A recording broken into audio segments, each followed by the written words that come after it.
Welcome back to another technical deep dive here in the debug zone.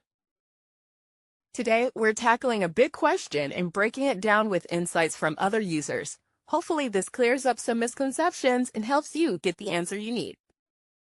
So, buckle up, stay a little curious, and let's jump right in.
And that's a wrap.